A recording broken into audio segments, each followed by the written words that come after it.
उज्जैन मध्य प्रदेश के नए मुखिया का नाम लंबी कशमकश के बाद तय कर दिया गया है। शिवराज सिंह चौहान की सरकार में शिक्षा मंत्री रहे मोहन यादव को विधायक दल ने अपना नेता चुनते हुए उन्हें मुख्यमंत्री पद पर सुशोभित कर दिया है। निवर्तमान मुख्यमंत्री शिवराज सिंह चौहान के करीबी लोगों में शामिल रहे डॉक्टर मोहन यादव अब प्रदेश के नए मुखिया तो हो गए हैं, लेकिन इसकी कीमत उन्हें अपने कार्यकाल के दौरान उनके अपने घर से दूर रहकर अदा करनी पड़ सकती है। बाबा महाकाल की नगरी से जुड़ी एक किंवदंती के चलते ये एहतियात उन्हें भी बरतनी पड़ेगी। बाबा महाकाल की नगरी उज्जैन में यह मान्यता बहुत लंबे समय से चली आ रही है कि जो भी राजनेता बाबा महाकाल के दरबार में रात गुजारते हैं, उनकी सत्ता में वापसी नहीं हो पाती। दरअसल बाबा महाकाल को उज्जैन का राजाधिराज माना जाता है, इसलिए ऐसी मान्यता है कि बाबा महाकाल के दरबार में एक साथ दो राजा नहीं रुक सकते हैं। अगर कोई मंत्री या मुख्यमंत्री गलती से भी यहाँ रात गुजारता है तो उसकी सत्ता में वापसी की राह मुश्किल हो जाती है। दरअसल यह कोई नई परंपरा नहीं है। अवंतिका नगरी में राजा विक्रमादित्य की यह राजधानी थी।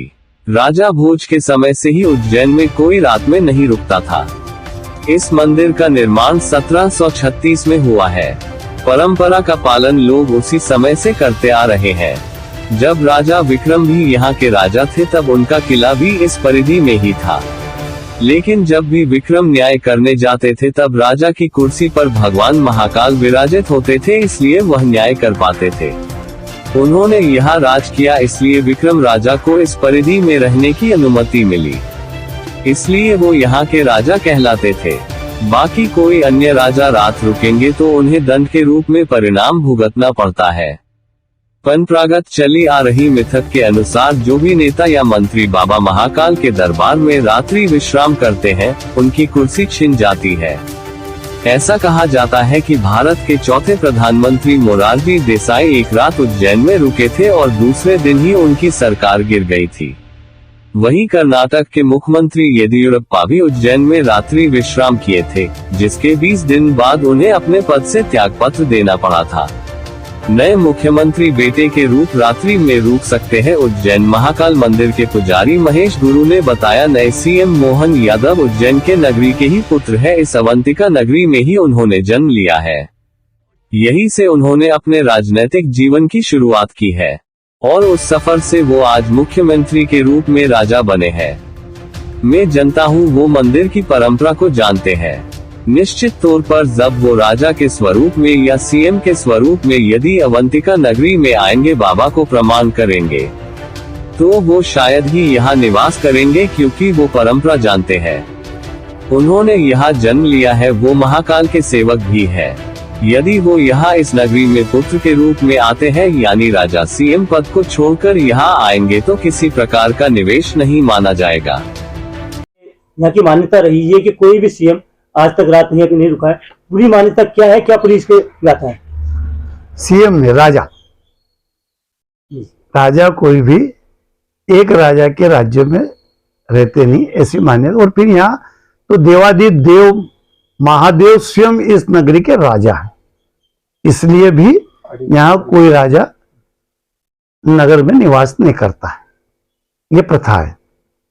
यहाँ तक कि हमने जो सुना है, यहाँ की संस्कृति के हिसाब से सुना है कि विक्रम भी यहाँ जब राज्य करते थे तो राजा महाकाल को ही राजा मानते थे और राज्य चलाते थे उनके नेतृत्व में।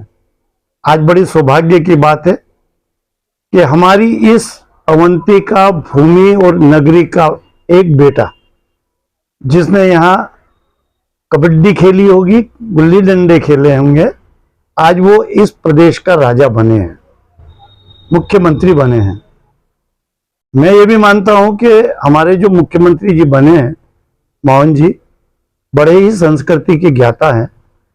उनको यहाँ की हर गली, हर व्यवस्था और हर संस्कृति का उनको ज्ञान है।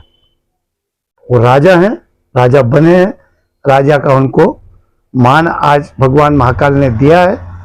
और जब भी जो नगर की जो एक मान्यता है कि इस नगर में केवल राजा महाकाल ही है और बाकी जो राजा होते हैं वो नगर से 3-4 किलोमीटर दूर निवास करते हैं। तो मैं तो ऐसा मानता हूं कि वो स्वयं ज्ञानवान है।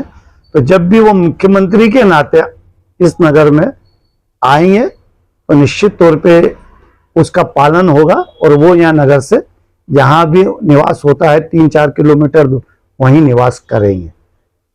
और एक बात तो हो रही, यदि पारिवारिक दृष्टि से और इस भूमि के पुत्र के नाते, महाकाल के सेवक के नाते, इस पृथ्वी पे उन्होंने जो जन्म लिया है इसलिए वो महाकाल के पुत्र भी है। तो यदि पुत्र के नाते, इस महाकाल की नगरी के नागरिक के नाते, अवंतिका के नागरिक के नाते वो यदि पारिवारिक दृष्टि से कोई कार्य में आकर अपने पैतृक निवास या अपने निवास पर भी यदि वो निवास करते हैं तो यहाँ मैं ऐसा मानता हूं कि महाकाल की कृपा फिर भी उन पे होगी और किसी प्रकार का भी उसमें जो परंपरा है उसको तोड़ने वाली व्यवस्था नहीं मानी जाएगी। उस परंपरा का पालन होगा। इसलिए वो यहाँ के पुत्र के रूप में जब जब भी रहेंगे नगर में तो भगवान महाकाल की कृपा रहेगी और कोई भी किसी प्रकार का जो परंपरा की बात जो है उसका निर्वाह होता रहे। और सुनने का